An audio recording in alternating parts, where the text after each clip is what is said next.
কারবালার বিবরণ যত স্বীকৃতে জানাইলা মৌলা আলীর বংশে পুরুষ ছিল 26 জন কারবালার প্রান্তরে করলো শাহাদাত বরণ মৌলা আলীর বংশে পুরুষ ছিল 26 জন কারবালার প্রান্তরে করলো শাহাদাত বরণ 46 জন সঙ্গের সাথে সবাই শহীদ হইল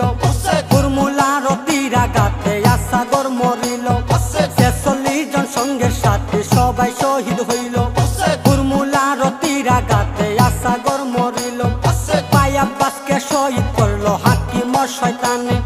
ভাই আব্বাসকে শহীদ